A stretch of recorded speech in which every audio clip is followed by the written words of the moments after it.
The Egg and the Sperm: How Science Constructs Gender Narratives. Authors Emily Martin and Barbara Laslett.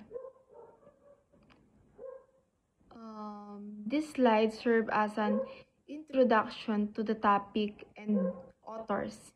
It set the stage for exploring how scientific description of reproduction reflect and reinforce traditional gender stereotypes.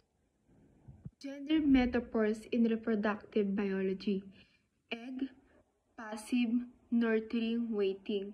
Sa sperm, active, aggressive, and seeking.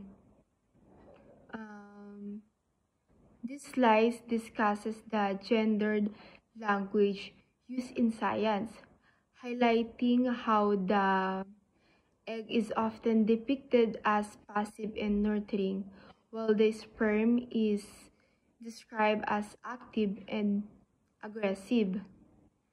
This metaphor aligns with traditional gender roles portraying women as passive and men as active.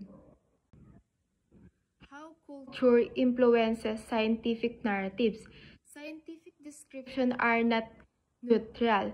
Cultural stereotypes shape how biological processes are portrayed, reinforces societal gender norms. In these slides, we delve into the influence of culture on scientific narratives. It explains that scientific language is not neutral and can be influenced by cultural ideas about gender, inadvertently reinforcing societal gender norms through biased description. Rethinking scientific language. Need for neutral, accurate description. Avoid reinforcing gender stereotypes. Recognize the influence of culture on science. The final slides call for a change in scientific language, advocating for neutral and accurate description that steer clear of reinforcing gender stereotype. It stresses the importance of recognizing and addressing the impact of culture on scientific discourse. Ang artikulo ni Emily Martin na ang The Egg and the Sperm, paano itinatag ng agham ang isang romansa batay sa stereotypical na male-female roles, ay critical na sumusuri kung paano ang mga description ng mga proseso ng reproduksyon ay madalas na may kasamang gender stereotype.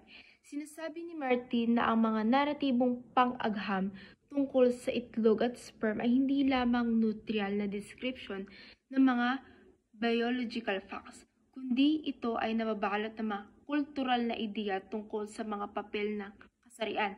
Halimbawa, ang itlog ay kadalasang inilalarawan bilang passive na naghihintay na iligtas ng aktibong heroic sperm na nagpapakita ng tradisyonal na mga norma kung saan ang kababaihan ay inuugnay sa passivity at ang kalalakihan naman sa aktibidad at aggression. Binibigyan diin ng artikulo kung paano ang mga naratibong ito ay nagpapalakas at nagpapatuloy sa mas malalim na mga stereotype sa lipunan tungkol sa mga lalaki at babae. Nagpapahiwatig na kahit ang wika ng agham ay hindi malaya sa kultural na bias. Nananawagan si Martin para sa isang muling pagsuri ng mga description na ito at hinahamon ang isang mas critical at mas mabusising paraan kung paano nagpapahayag ang agham ng mga biological processes na nagtutulak para sa isang wika na hindi sumusuporta sa mga luma at seksistang stereotype. Ang diskusyon na ito ay nagbibigay liwanag sa pagtutugma ng mga agham at mga social construct na nagtututol sa pag-aakalang ang kaalaman sa agham ay lubos na objective at malaya sa impluwensya ng kultura.